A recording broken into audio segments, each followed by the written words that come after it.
ഇന്നിപ്പോൾ നമ്മൾ വന്നിട്ടുള്ളത് എന്ത് റെസിപ്പി എന്നൊക്കെ തമ്പനയിൽ കണ്ടപ്പോൾ മനസ്സിലായിട്ടുണ്ടാവും. കോഴിമുട്ട പൊള്ളിച്ചത്. ഇത് ഞങ്ങൾക്ക് നൊയമ്പിന്റെ സമയത്തൊക്കെ ചിലപ്പോൾ ഞങ്ങൾ കോഴിമുട്ടയ്ക്കൊന്നും നൊയമ്പ് എടുക്കില്ല നൊയമ്പിന്റെ സമയത്ത്. അപ്പൊ അമ്മച്ചി ഞങ്ങൾക്ക് മീനും ഇറച്ചിക്ക് കഴിക്കുന്നതിന് പകരം തയ്യാറാക്കി തരുന്ന ഒരു വിഭവമാണ് കേട്ടോ.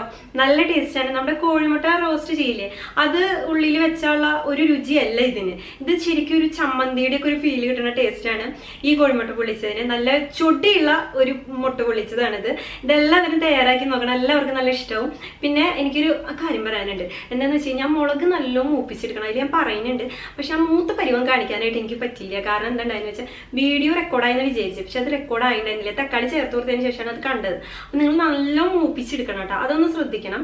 പിന്നെ അതുപോലെ എനിക്ക് പറയാനുള്ള ഈ കറിക്ക് ടേസ്റ്റ് കൂടാനുള്ള 3 ഐഡിയ ഉള്ളൂ, വേറെ ഒന്നുമില്ല. അത്യാവശ്യം വെളിച്ചെണ്ണ ചേർക്കണം, അതൊരു ഐഡിയ. പിന്നെ രണ്ടാമത്തെ ഐഡിയ എന്ന് പറയുന്നത് തക്കാളിയും പച്ചമുളകും സവോളയും അത്യാവശ്യം മൂപ്പിച്ചെടുക്കണം, അത് രണ്ടാമത്തെ ഐഡിയ. മൂന്നാമത്തെ ഐഡിയ എന്ന് പറയുന്നത് നമ്മൾ വിചാരിക്കും ഇതിൽ കഷ്ണവും ചേർക്കണില്ലല്ലോ അപ്പോൾ കുറച്ച് ഉപ്പ് മതി എന്ന്. പക്ഷെ അല്ല, നമ്മുടെ ചമ്മന്തിയിലേക്കൊക്കെ നമ്മൾ അത്യാവശ്യം ഉപ്പിടില്ലേ, ആ ഒരു പരുവത്തിന് ഉപ്പ് വേണം ഇതിലേക്ക്, എന്നാലാണ് നല്ല ചുടി ഉണ്ടാവുള്ളൂ. ഉപ്പൊരു നുള്ളായിട്ട് ഇടരുത് നമ്മൾ കഷ്ണം ഇല്ല എന്ന് വിചാരിച്ചിട്ട്. അപ്പൊ അത്യാവശ്യത്തിന് ഉപ്പും വേണം. അപ്പൊ നമ്മുടെ കോഴിമുട്ട പൊള്ളിച്ചത് സൂപ്പർ ആയിരിക്കും. അപ്പൊ തയ്യാറാക്കി നോക്കാൻ മറക്കരുത്. നമുക്ക് എങ്ങനെയാണ് കോഴിമുട്ട പൊള്ളിച്ചത് തയ്യാറാക്കി നോക്കാം.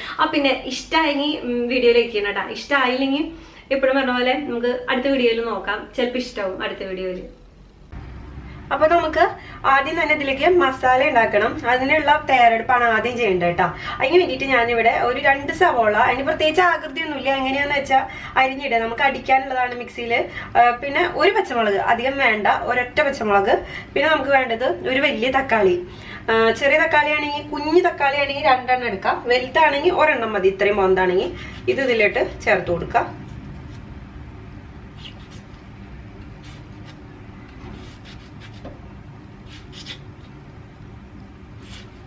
അപ്പൊ ഞാനിതിലേക്ക് തക്കാളി അരിഞ്ഞിട്ട് കൊടുത്തിട്ടുണ്ട്. ഇനി ഇതിൽ എക്സ്ട്രാ വെള്ളമൊന്നും ചേർക്കണ്ട കേട്ടോ. നമുക്ക് ഈ തക്കാളിയിൽ നിന്ന് സവോളയിൽ നിന്നുള്ള വെള്ളം കൊണ്ട് തന്നെ ഇത് അടിഞ്ഞു കിട്ടും. പിന്നെ ഇത്തിരി തരി ഉണ്ടെങ്കിൽ കുഴപ്പമൊന്നുമില്ല, മഷി പോലെ അരയണം നിർബന്ധമൊന്നുമില്ല. ഓരോ കഷ്ണം അടിയാതെ കിടന്നാലും വിരോധമില്ല. ഇനി നമുക്കിത് നല്ല മിക്സിയിൽ നല്ല ഒന്ന് അടിച്ചെടുത്തിട്ട് വരാം. ഇനി നമുക്ക് മിക്സിയിൽ അടിച്ചെടുക്കേണ്ട സാധനം എന്ന് വെച്ചാൽ ഇതാണ്. ഇതെന്താന്ന് മനസ്സിലായില്ലേ? വറ്റൽമുളക്. ഇത് ഞാൻ അതിന്റെ തണ്ടൊക്കെ പൊട്ടിച്ച് കളഞ്ഞിട്ടുണ്ട്. ഇത് വെള്ളത്തിന്റെ അളവ് പറയാനാണെങ്കിൽ ഞാനൊരു അളവൊന്നുമില്ല, ഒരു 2 കപ്പ് വെള്ളം എടുക്കാം. എന്നിട്ട് അതൊന്ന് തിളപ്പിച്ചിട്ട് നല്ല ചൂടാവുമ്പോൾ അതിലോട്ട് ഈ വറ്റൽമുളക് ഇട്ട് കൊടുക്കാം. വറ്റൽമുളക് ഇട്ടതിന് ശേഷം പിന്നെ തിളപ്പിക്കണ്ട, തീ ഓഫ് ചെയ്തിട്ട് മൂടി വെക്കുക ഒരു 10 മിനിറ്റ്. അപ്പത്തേനും നല്ല സോഫ്റ്റ് ആയിട്ട് വരും ഇങ്ങനെ. ഇത് ഇനി നമുക്ക് മിക്സിയുടെ ജാറിലേക്ക് ഒഴിച്ചു കൊടുക്കാം.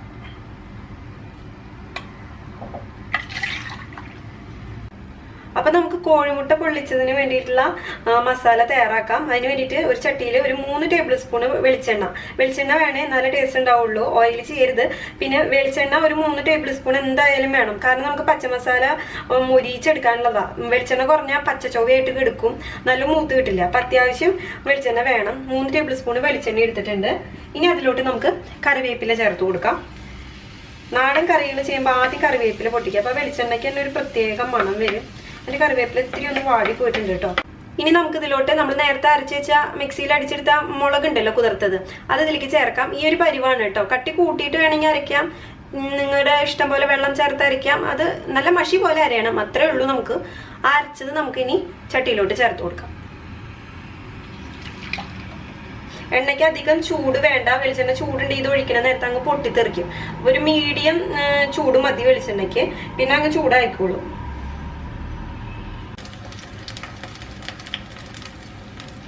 തീ ഒന്ന് കുറച്ച് വെക്കുക. നമ്മൾ വെള്ളം ചേർത്ത് അരച്ചതുകൊണ്ട് ഈ മുളക് പൊട്ടിത്തെറിക്കല്ലേ ഈ മേത്തേക്ക്, വെളിച്ചെണ്ണ ഉള്ളതല്ലേ. ഇനി ഇതിൽ കിടന്നത് നല്ലൊന്ന് മൂത്ത് വരട്ടെ കേട്ടോ.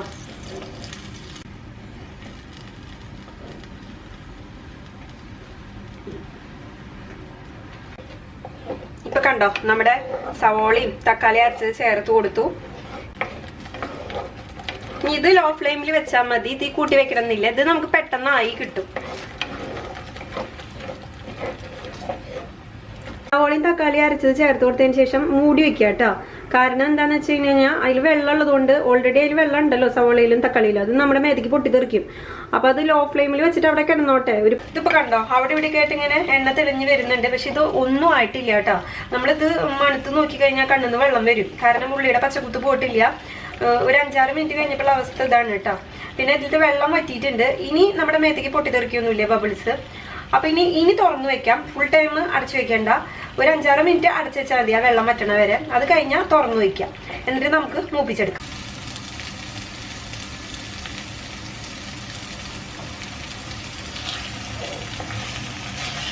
ഇപ്പൊ കണ്ടോ, ഇപ്പൊ നമ്മുടെ മസാല കണ്ടോ, നേരത്തെ ഉണ്ടായിരുന്നതിന്റെ പകുതിയായി, നല്ല മൂത്ത് വന്നിട്ടുണ്ട്. ഒരു തരി എടുത്ത് വായിൽ വെച്ച് നോക്കുമ്പോൾ നമുക്ക് ആ പച്ചച്ചോവ അറിയില്ല, നല്ല മണവും വരുന്നുണ്ട്. ഇനി ഇതിലോട്ട് നമുക്ക് ആവശ്യത്തിനുള്ള ഉപ്പ് ചേർത്ത് കൊടുക്കുക. ഉപ്പ് ചേർത്ത് കൊടുത്തതിന് ശേഷം നമുക്ക് കുറച്ച് മതി, അധികം ഒന്നും വേണ്ട. ഒരു 1/2 ടീസ്പൂൺ 1/4 ടീസ്പൂണൊക്കെ മതിയാവും. കോഴിമുട്ടയാകുമ്പോൾ അധികം മസാലയുടെ ആവശ്യമില്ല. കുറച്ച് ഗരം മസാല ഇട്ട് കൊടുക്കുക, നല്ലോണം ഇളക്കി യോജിപ്പിക്കുക. എൻ്റെ അമ്പോ അടിപൊളി മണാണ് കേട്ടോ. ഈ കറിയുടെ മെയിൻ ടേസ്റ്റ് എന്ന് പറയുന്നത് ഇതിങ്ങനെ നല്ല മൂത്ത് കിട്ടണം. മൂത്ത് കിട്ടിയില്ലെങ്കിൽ 1.5 കശിന് കൊള്ളില്ല, അത് ആദ്യം കൂട്ടിയേ പറയണു. നല്ല മൂപ്പിച്ചെടുക്കണം ക്ഷമയോട് കൂടിയിട്ട്, അപ്പോഴാണ് ഇതിന് ടേസ്റ്റ് കൂടുക. അപ്പൊ നമ്മുടെ മസാലയുടെ പണി കഴിഞ്ഞു. ഇനി നമുക്ക് സ്റ്റവ് ഓഫ് ചെയ്ത് കൊടുക്കാം. ഇനി ഇതിവിടെ ഇരിക്കട്ടെ. ഇനി നമുക്കിത് സെറ്റ് ചെയ്താൽ മതി. പിന്നെ അതിന് വേണ്ടിയിട്ട് ഞാൻ കോഴിമുട്ട പുഴുങ്ങിയെടുത്ത് വെച്ചിട്ടുണ്ട് കേട്ടോ. അത് ഇനി കാണിക്കേണ്ട ആവശ്യമില്ലല്ലോ, നമുക്ക് എല്ലാവർക്കും അറിയാവുന്ന കാര്യമില്ല കോഴിമുട്ട പുഴുങ്ങേണ്ടത്. അത് ഇനി ഇതിലോട്ട് എങ്ങനെയാണ് സെറ്റ് ചെയ്യേണ്ടതെന്ന് ഞാൻ കാട്ടിത്തരാം. ഇനി നമുക്ക് ഇലയിലോട്ട് കോഴിമുട്ട വെച്ച് കൊടുക്കണം. കോഴിമുട്ട ഞാൻ 3 എടുത്തിട്ടുണ്ട്, നെടുമുറിച്ച് വെച്ചേക്കുന്നതാണ്. ആദ്യം നമുക്ക് ഈ ഇലയിലോട്ട് കുറച്ച് നമ്മൾ തയ്യാറാക്കി വെച്ചേക്കണ മസാല അത് ആദ്യം ചേർത്ത് കൊടുക്കുക. അതിനുശേഷം ഈ മസാലയുടെ മുകളിലേക്ക് നമ്മുടെ ഓരോ കോഴിമുട്ട എടുത്തിട്ട് നമുക്ക് വെച്ചു കൊടുക്കാം.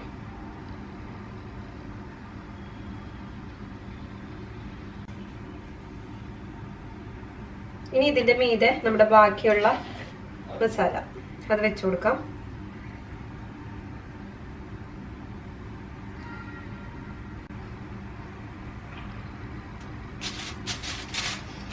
നമ്മുടെ കോഴിമുട്ട ഇനി ഞാൻ ഈ ഇലയുടെ അടിയിൽ ഒരു അലുമിനിയം ഫോയിൽ വെച്ച് കൊടുത്തിട്ടുണ്ട്. കാരണം ഇത് മൊത്തത്തിൽ കവർ ചെയ്യാൻ പറ്റില്ല. ഞാൻ പിന്നെ ആ ഇലയുടെ ഒരു മണം കിട്ടാൻ വേണ്ടിയിട്ടാണ് ഇത് ഉള്ളിൽ വെച്ച് കൊടുത്തിരിക്കുന്നത്. നിങ്ങളുടെ കയ്യിൽ നല്ല വലിയ വാഴയുടെ ഇല ഉണ്ടെങ്കിൽ അതിൽ തന്നെ കവർ ചെയ്താൽ മതിട്ടോ. ഇനി നമുക്കിത് പൊതിഞ്ഞെടുക്കാം.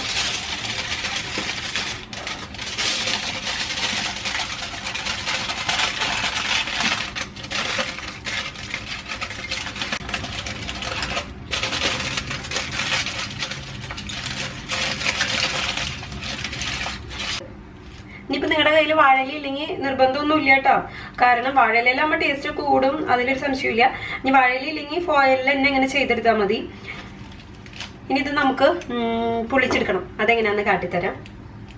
ഇനി നമുക്കിത് പൊള്ളിച്ചെടുക്കണം. അതിന് വേണ്ടിയിട്ട് ഒരു ചപ്പള ഏതെങ്കിലും തല്ലിപ്പൊളി ഇത് വെച്ചു കൊടുക്കുക. ചപ്പാത്തി കല്ല്, ഞാൻ ഇപ്പം എൻ്റെ ചപ്പാത്തി കല്ലാണ് വെച്ചു കൊടുത്തേക്കണത് കേട്ടോ. അതൊക്കെ മതി, ധാരാളമാണ്. ഇനി അതിൻ്റെ മീതയ്ക്ക് നമ്മുടെ കണ്ട ചൂടായി കിടക്കുന്ന കല്ലാണ്, സൗണ്ട് വന്ന് കണ്ട. അതിൻ്റെ തീ ഒരു മീഡിയം ടു ലോ ഫ്ലെയിമിൽ വെച്ച് കൊടുക്കുക. അധികം ചൂട് നമുക്ക് വേണ്ട, നമുക്കൊന്ന് സെറ്റായി കിട്ടിയാൽ മതി. കാരണം ചിക്കനും മീനൊന്നും അല്ലല്ലോ അകത്ത് വെച്ചിരിക്കുന്നത്, കോഴിമുട്ടയല്ലേ. അപ്പൊ അധികം നേരം വെക്കേണ്ട ആവശ്യമില്ല. നല്ല ഒന്ന് ചൂടാക്കി എടുത്താൽ മാത്രം മതി. നമുക്ക് മൂടി വെക്കണം എന്നുള്ളവർക്ക് മൂടി വെക്കാം. ഞാൻ ഇപ്പൊ ഇത് മൂടി വെക്കണില്ല, നിങ്ങൾക്ക് ആവശ്യമുണ്ടെങ്കിൽ മൂടി വെക്കാം കേട്ടോ. ഇപ്പൊ നമ്മുടെ കിഴി നല്ലോണം ചൂടായി വന്നിട്ടുണ്ട് കേട്ടോ. മൂടി വെച്ച് ചെയ്യണവർക്ക് ചെയ്യാം. പിന്നെ വെള്ളം തെളിച്ചു കൊടുക്കാതൊന്നും ആവശ്യമില്ല, കാരണം നമ്മൾ മീനൊന്നും അല്ലല്ലോ ചെയ്യുന്നത്. അതുകൊണ്ട് വെള്ളമൊന്നും തെളിച്ചു കൊടുത്ത് മൂടി വെക്കേണ്ട ആവശ്യമില്ല. ജസ്റ്റ് ഒന്ന് ചൂട് വെക്കാൻ മതി. ഇത് റെഡി ആയിട്ടുണ്ട്. ഞാൻ ഫ്ലെയിം ഓഫ് ചെയ്ത് കൊടുത്തു. ഇനി ഒന്ന് തുറന്ന് നോക്കാം. നമുക്ക് നല്ല ചൂടുണ്ട്. ഞാൻ പറ്റാവുന്ന പോലെ തുറന്ന് കാണിക്കാം.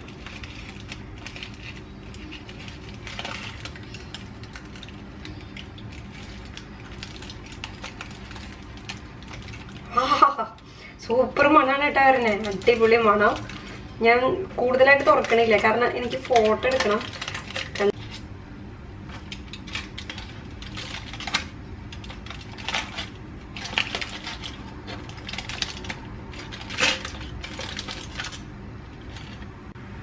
ഞാനൊന്ന് ടേസ്റ്റ് ചെയ്ത് നോക്കട്ടെ കേട്ടോ. ഒരു തരി എടുത്തിട്ട് ടേസ്റ്റ് എനിക്കറിയാമെങ്കിലും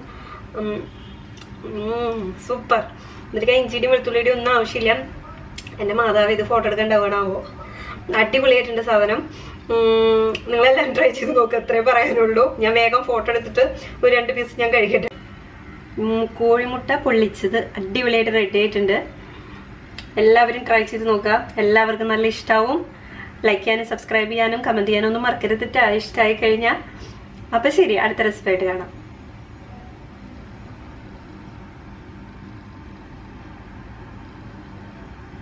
അപ്പോൾ നിങ്ങളെല്ലാവരും ചിത്രൂസ് റെസിപ്പീസ് സബ്സ്ക്രൈബ് ചെയ്യുക. അതിനായിട്ട് ഇതേ റെഡ് കളറിൽ സബ്സ്ക്രൈബ് എഴുതിയിരിക്കുന്ന കണ്ടില്ലേ, അതിൽ ക്ലിക്ക് ചെയ്യണം. അപ്പോൾ തന്നെ തൊട്ടപ്പുറത്തൊരു ബെല്ലൈക്കൺ വന്നത് കണ്ടോ, അതിലും ഒന്ന് ടച്ച് ചെയ്യണം. എന്നാലാണ് ഞാൻ ഇടുമ്പോൾ നിങ്ങൾക്ക് നോട്ടിഫിക്കേഷൻസ് വരുള്ളൂ. അതിന് വേണ്ടിയിട്ടാണ്.